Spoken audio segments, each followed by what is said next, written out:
Hello, all. Sorry I couldn't be there, but I am actually get to be on TV now, so that's exciting. I know Brandon's probably thinking this is so cool. So you're welcome, Brandon. All right, I do want to just mention a few things about the Book of Revelation. What we're doing, chapters 6 and 7, really through chapter 8, verse 1. Hopefully you've read it. Again, just the raw reading of God's Word does its own powerful thing. So I'm hoping that's what's really exciting. But I want to mention a few things, because here we have to really finally come in to make some decisions about Revelation. And this is what I mentioned up here, some choices to make that will affect how we read and understand the book. And again, there's differences of opinion. Good, godly people, good, godly scholars differ on this issue. And so I'm going to tell you sort of where I'm at, but I mean, how sort of things can get structured. I do recommend, again, the book by Vern Poythress, The Returning King. I think he shows us how to appreciate all the different kinds of views. I mean, he has a certain view he takes, and so it's not like everything's equally the same, but he does recognize that no matter what view you take, we can all glean something from personal lives. So I don't want this to turn into some big lecture or a seminar on Revelation. I want us to actually hear the book of Revelation, because we've got life to live tomorrow morning in the spiritual battle that we're in, and we want to make sure that we're taking Revelation for that for ourselves. So, all right, here's a big chart. I think I have this as a handout for you can look at. These are the theories of interpretation about Revelation. And so I'll just mention these. There's usually four. This chart's added a fifth one. You'll see across the top there, historicist, preterist, futurist, idealist, and eclectic. And the historicist position basically looks at the book of Revelation and says, hey, I can correlate the book of Revelation with church history. And so you begin the early chapters about the seven churches are about literal seven churches. And then you have, as the book goes on, different pieces in church history. So maybe in the middle of the book, you're looking at the Middle Ages. And so they try to correlate it with church history. I'll be honest, the historicist position, if you read anybody, is probably the least liked position by modern scholars, because most people think it just doesn't make sense that, John will be writing about church history, because how do you correlate things with, the Middle Ages, or how do you correlate with the Enlightenment period, or how do you correlate with the 1900s? And so that's probably not what John's doing. And so that's mentioned there. You can see listed there the major movements of Christian history are predicted. The seven letters prophesy seven periods of the church age, historical events linked solely to the Western church history, which is also another problem with it. I think it's too Western centered. And the Antichrist often is interpreted as the Pope. This is sort of the Pope and the beginning of the Pope and with the Reformation time. The preterist position, you can see the second one listed up there, is preterist means in the past. So this would be that most everything, if not everything, in the book is past for us. It already happened. So it talks about the present situation is only addressed, not a future period. The book is dated before AD 70, so it can be a prophecy of Jerusalem's fall. And Armageddon is usually seen as the siege of Jerusalem. That's a big deal. That's the one position that really makes a big deal about when the book was written. It has to be written before AD 70. Most modern scholars, and probably your ESV study Bible and other study Bibles, will give you that option.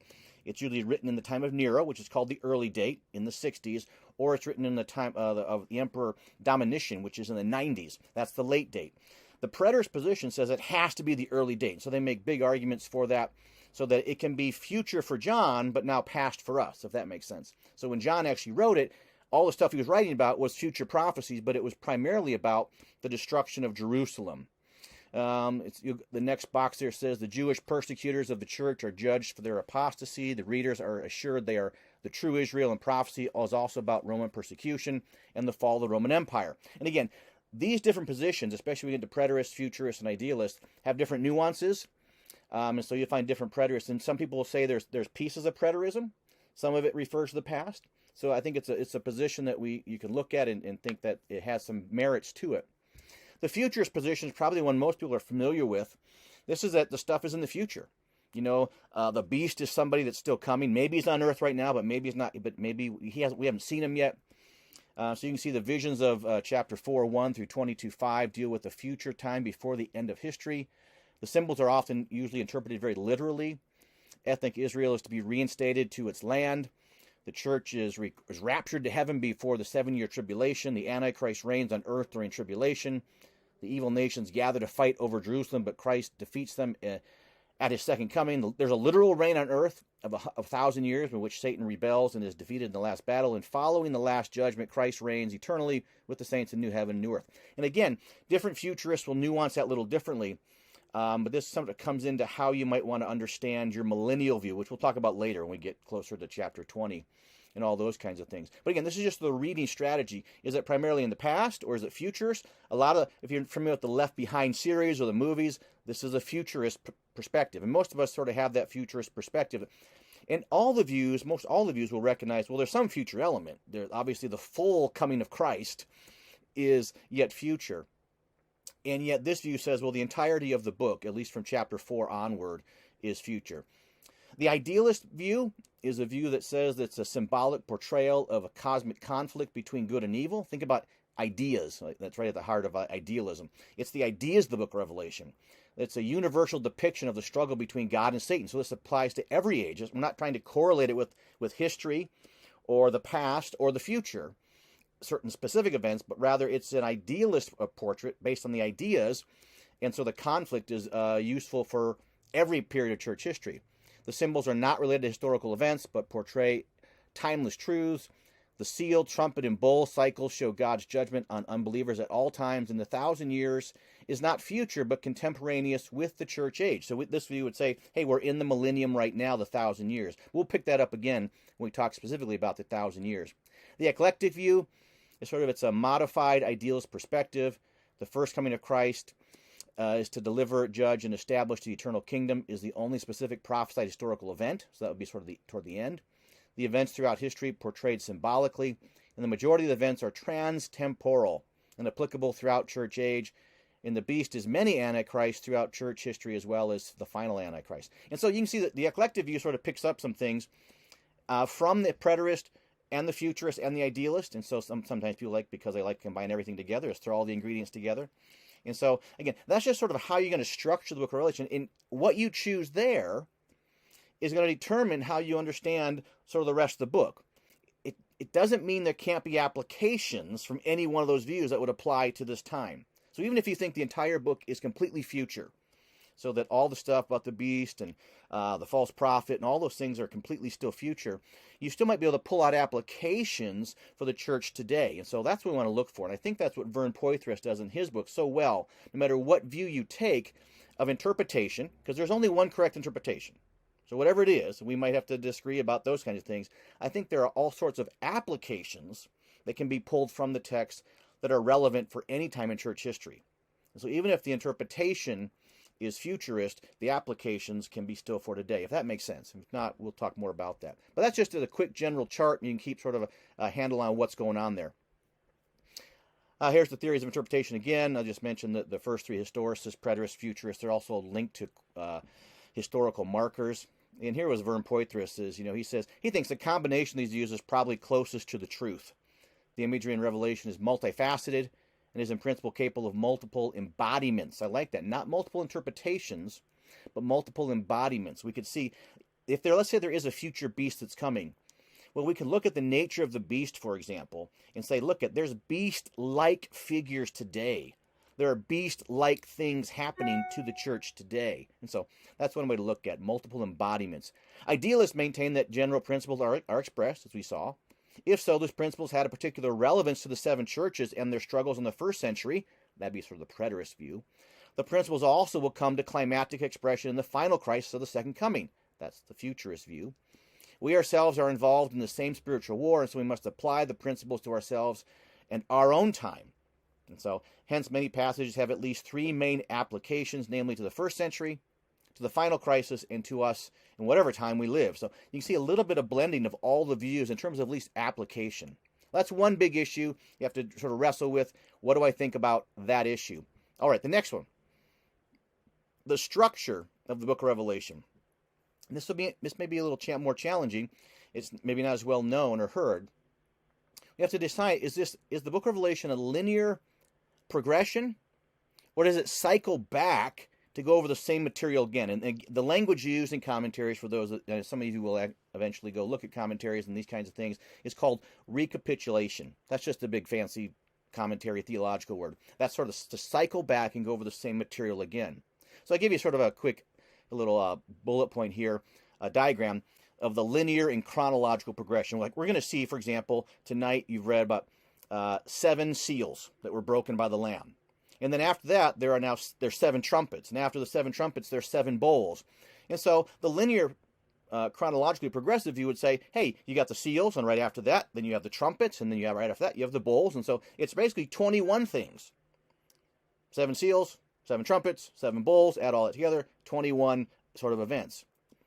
The recapitulation view, or sort of cycling back view, says, well, no, what John is doing is a literary device.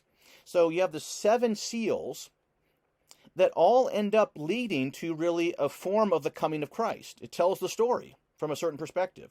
And then he cycles back and he tells the story again from a different perspective with the 7 trumpets, leading up again to the coming of Christ.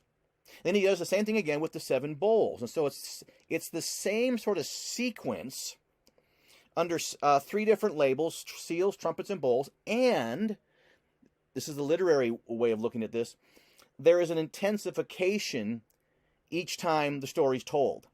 And so this would be a device in the same way that modern filmmakers maybe use devices. They'll go back and they'll do backtracking, or they'll foreshadow things. So here is a literary device, and so he's not so much a linear progression. Oh, I've got 7 seals, 7 trumpets, 7 bowls, one after the other, but rather the trumpets go back and sort of cover some of the same ground the seals did from a slightly different perspective and an intensification.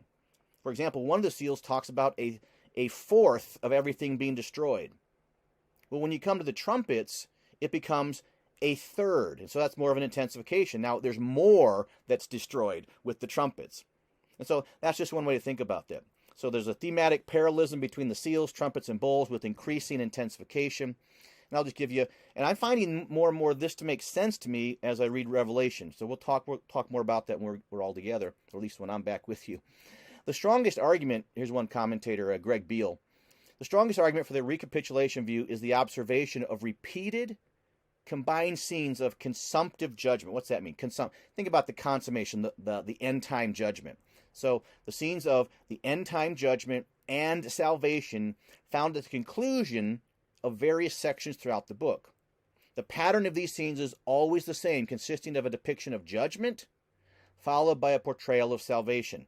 God judges, or the Lamb judges, and then his people are saved. And I put this in a little chart here. So in chapter 6, this is the first one we've seen tonight. Chapter 6 and 7. Chapter 6, 12 through 17 is the judgment. You want to go back and look at that.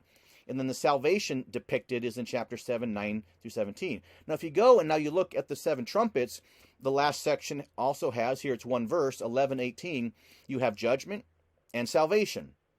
And in the bowls, you have judgment in chapter 14, verses 14 through 20, and then salvation in chapter 15, 2 through 4. So again, you see that this is why commentators say, wait, there's a parallelism going on that seems to move toward the end of things where there's judgment on God's enemies and the salvation of God's people. Judgment upon God's enemies, salvation of God's people. And they say this is an intentional repetition or recapitulation or parallelism. That's one way.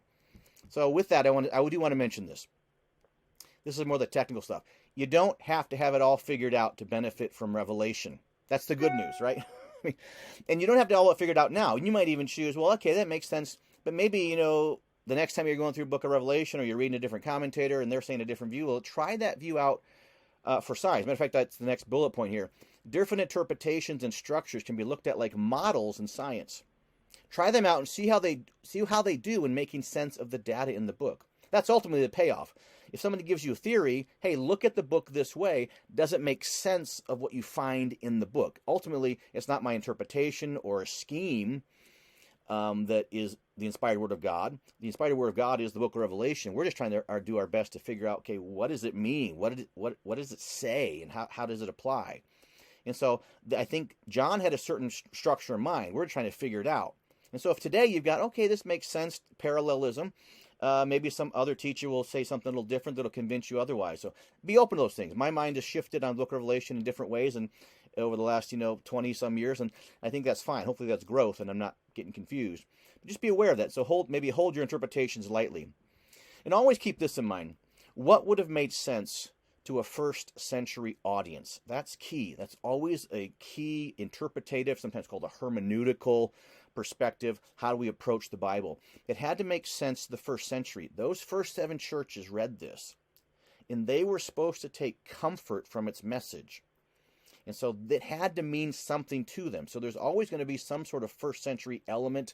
The images are drawn from the Old Testament that they would have known about. They're drawn from their contemporary experience. And so that always has to be a key consideration. Whatever view you take on the interpretation, the theory of interpretation, or the structure in terms of parallelism or linear progression, all that stuff. What did it mean to that first century? That's just a few things to lay the groundwork. There's some more things in the notes here. I'm going to let you look at those together, because I think with all that other stuff said, you can begin to read the book in that light. But I still think whatever view you take, we can still pull things out. Remember, the key thing is we ought to be more excited about the Lamb than we are about anything else in the book. So that's the key thing. What do we find about the Lamb? So some of the questions right here coming up, some of the discussion points you can look at are actually focused just on that point. Watch the Lamb. Keep your eye on the Lamb. All right. Hope to see you guys soon.